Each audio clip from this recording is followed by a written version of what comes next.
शुरुआत से लेकर अंत तक किस तरीके से समूह बनता है, समूह की क्या क्या विशेषता होती है और किस तरीके से इसको संचालित किया जाता है और किस तरीके से कार्रवाई को पूरा किया जाता है। तो आज हम रिकॉर्ड संधारण और रिकॉर्ड को लेकर बातचीत करते हैं। जब कोई भी हम बैठक करते हैं स्वयं सहायता समूह की, तो उसकी रिकॉर्ड संधारण या उनकी बचत का लेन देन, उसकी उपस्थिति कैसे लिखी जाती है, उस विषय पर हम बात कर रहे हैं। तो दोस्तों, आपको ये स्क्रीन पे दिखाया जा रहा है कि हम शुरुआत किस तरीके से करें, तो ध्यान दीजिए और एक एक मैं इसकी विशेषता और एक एक बिंदु पर बातचीत करूंगा।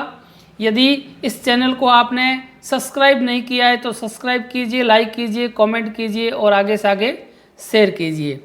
तो दोस्तों, आपको स्क्रीन पे मैं बता रहा हूँ कि स्वयं सहायता समूह की कार्रवाई। शुरुआत में जैसे भी स्वयं सहायता समूह में कुल 10 मेंबर या 12 मेंबर होते हैं, तो क्रम संख्या के अनुसार आपको नाम लिखने हैं, नाम, पति का नाम, पिता का नाम और उसकी उपस्थिति जो भी है उस तरीके से लिख लिया।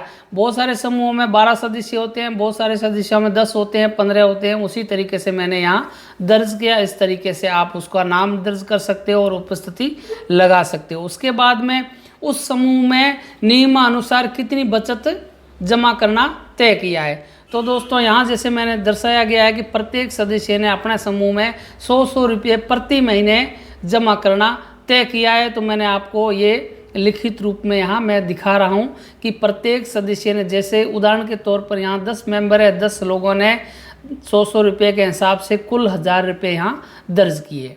इस तरीके से बचत आप लिख सकते हो। समूह में यदि कोई पेनल्टी रखी है तो ये कॉलम पेनल्टी के लिए, ये किस्त जमा के लिए, यदि किसी को लोन दिया है, लिया है तो उस तरीके से, और उसका ब्याज भी इस तरीके से लिखा जा सकता है। ठीक है, तो ये हम शुरुआती दौर में आपको एक छोटे रूप में बता रहा हूँ कि किस तरीके से लिखा जाता है। जैसे उदाहरण के तौर पर कुल योग में 1000 रुपये आए हैं 10 सदस्यों के, और अभी अपने पास में टोटल ये मान के चलो कि 1000 रुपये है और 1000 रुपये अपने कोष के अंदर पड़े हैं। यदि किसी सदस्य को इसमें से किसी को लोन देना है तो आप इसमें से 1000 में से लोन दे सकते हैं। ये 1000 की संख्या है, 1000 का ये है आंकड़ा, इसमें छोटा भी हो सकता है और बड़ा भी हो सकता है। जैसे जैसे समूह बड़े होते हैं वैसे वैसे इसकी राशि बढ़ती जाती है। तो दोस्तों, इस तरीके से ये कुल 1000 रुपये और 1000 रुपये किसी एक सदस्य को हमने लोन दिया है। जैसे मान लीजिए उदाहरण के तौर पर 1 नंबर क्रम संख्या कोई सदस्य है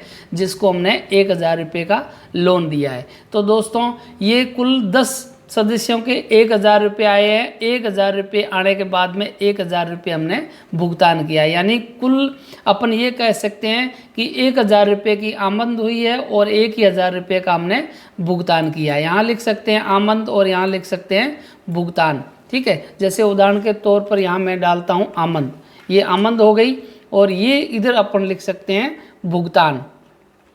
तो दोस्तों, इसी तरीके से ये भुगतान यहाँ अपन लिख सकते हैं।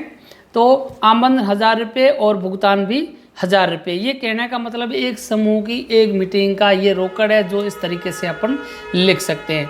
इसी तरीके से आप हर महीने या हर साप्ताहिक जो भी आपका नियम है उसी अनुसार इसको अपन लिख सकते हैं, दर्ज कर सकते हैं। ठीक है, ध्यान ये रखना है कि जो सदस्य 1 नंबर पे हैं उसको अगली मीटिंग में भी 1 नंबर पे ही दर्ज करना है।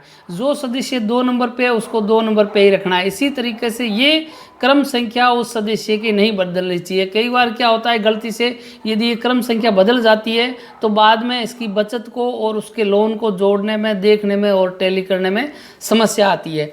तो इस तरीके से मैं आपको समझाने का प्रयास कर रहा हूँ। ये इस तरीके से आपको दर्ज करना चाहिए। सभी सदस्यों को भी ध्यान रखना चाहिए, जो सदस्य समूह चला रहे हैं उनको भी, और जो इस समूह के सदस्य में मेंबर के रूप में चुने गए हैं उसको भी इस तरीके से ध्यान रखना चाहिए। तो दोस्तों, ये वीडियो और ये जानकारी स्वयं सहायता समूह की हमारी यदि आपको अच्छी लगी है तो इसको ज़रूर कमेंट कीजिए और आगे से आगे शेयर कीजिए। धन्यवाद। मिलता हूँ मैं अगले वीडियो में, जो इससे अगले स्टेप की जानकारी है वो हम बराबर आपको देते रहेंगे। तब तक के लिए नमस्ते।